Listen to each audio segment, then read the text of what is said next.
Hello friends, my name is Ayush Singh Yadav. I am 2 year student here eight Akash Lucknow branch. मैंने अपनी JEE mains advance तैयारी यहाँ से की थी। आकाश के बारे में मुझे मेरे भैया ने बताया था, जिन्होंने अपनी जेईई मेंस एडवांस तैयारी यहाँ से की थी और अभी वो माइक्रोसॉफ्ट कंपनी के अंदर इंजीनियर हैं। मैंने न्यूज़पेपर में आकाश के जेईई मेंस एडवांस के रिजल्ट्स देखे थे, तभी मैंने डिसाइड किया था कि मैं अपनी जेईई मेंस एडवांस की तैयारी यहीं से करूँगा। मेरा ड्रीम है कि मैं अपनी बीटेक कंप्यूटर साइंस के अंदर आईआईटी बॉम्बे से करूं। जब मैं 11th क्लास में गया तब मैंने देखा कि जेईई का सिलेबस बहुत वास्ट सिलेबस है और यहाँ पे हमें बहुत डेप्थ में पढ़ना पड़ता है। तब मैंने डिसाइड किया कि मैं कोई भी क्लास को मिस नहीं करूँगा और टीचर्स के लेक्चर्स को मैं बहुत सिंसियरली अटेंड करता था और जिससे मैं बहुत डिटेल नोट्स बनाता था। इस तरह मैंने हर चैप्टर्स के नोट्स बना के रखे थे। जो हमें दिन में पढ़ाया जाता था वो मैं घर जाके रिवाइज कर लिया करता था और तब मुझे कोई भी डाउट होता था तो मैं टीचर को कॉल या टेक्स्ट मैसेज करके क्लैरिफाई कर लेता था। जेईई एक 2 साल की लंबी जर्नी है। इसके अंदर सबको चैलेंजेस फेस करने पड़ते हैं, मैंने भी किए थे। मेरा सबसे बड़ा चैलेंज ये रहता था कि मेरे टेस्ट में मार्क्स नहीं आते थे।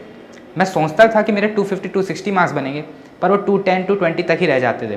तब मैंने रियलाइज़ किया कि मेरे कुछ टॉपिक्स वीक हैं, जैसे मैथ्स के अंदर परम्यूटेशन कॉम्बिनेशन, प्रोबेबिलिटी, फिजिक्स के अंदर वेव्स एंड ऑक्सीलेशंस, केमिस्ट्री के अंदर इनऑर्गेनिक का सेक्शन जिसमें याद करने को बहुत कुछ है, तो वो मुझसे याद हो नहीं पाता था जल्दी। इन चैलेंजेस को दूर करने के लिए मैंने टीचर के साथ 1-to-1 सेशन किए और अपने इन सारे चैलेंजेस को ओवरकम करके इनको अपनी स्ट्रेंथ बनाया। आखिरी के कुछ महीने जो होते हैं वो हर जेईई एस्पिरेंट के लिए बहुत क्रूशियल होते हैं, क्योंकि उसमें हमें हमारे जेईई के 2 साल के सिलेबस को रिवाइज़ करना होता है। मैंने जो नोट्स बनाए थे मैंने उसे बार बार रिवाइज़ किया और घर पे बैठ के बहुत सारे PYQ प्रैक्टिस किए। मैंने एक एरर बुक बनाई थी जिसके अंदर मैं अपने सारे एरर्स को लिख लिया करता था और डिसाइड किया था कि मैं उन एरर्स को अपने जेईई के एग्ज़ाम में नहीं करूँगा।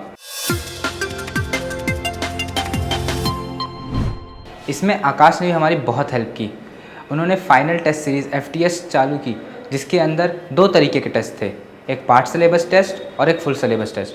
पार्ट सिलेबस टेस्ट के अंदर एक चुनिंदा पोर्शन का टेस्ट होता था और उसके बाद में उसके डिस्कशन होते थे। डिस्कशन अटेंड करने से हमें बहुत हेल्प मिलती थी, क्योंकि हमें नए तरीके और नए शॉर्टकट्स जानने को मिलते थे टीचर से। फुल सिलेबस टेस्ट के अंदर हमने हमारी स्ट्रेटजी डेवलप की कि मेरे को पेपर किस तरह अटेम्प्ट करना है। मैं स्टार्ट करता था केमिस्ट्री से, जो कि 30-40 मिनट्स के अंदर मेरी कंप्लीट हो जाती थी। फिर मैं फिजिक्स पे जाता था और उसे 1 आवर अराउंड में कंप्लीट कर लेता था।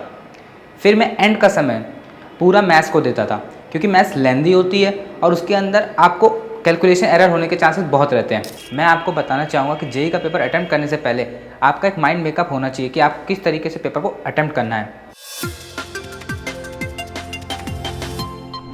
मेरी जेईई की सक्सेस में मेरे टीचर्स का बहुत बड़ा रोल है।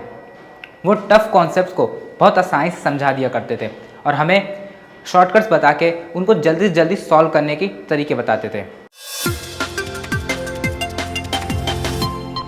मेरी जेईई एस्पिरेंट्स को यही एडवाइस रहेगी कि 2 साल उन्हें कंसिस्टेंसी से पढ़ाई करनी चाहिए, अपने टीचर्स के लेक्चर्स को अटेंड करना चाहिए और नोट्स बनाने चाहिए, और उन्हें हमेशा टेस्ट ज़रूर देना चाहिए। टेस्ट को अवॉइड ना करें, टेस्ट बहुत ज़रूरी है।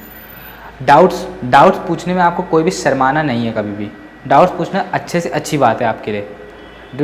आप जब डाउट पूछेंगे तो आपकी चीज़ें क्लैरिफाई होंगी, और जो आपकी मिस्टेक्स होती हैं उन मिस्टेक्स को ऐसे छोड़ मत दीजिए, उनको राइट करिए, लिख के रखिए अपने पास, क्योंकि जब तक आप उस मिस्टेक को लिखेंगे नहीं तब तक वो आपसे मिस्टेक दोबारा होगी ही होगी।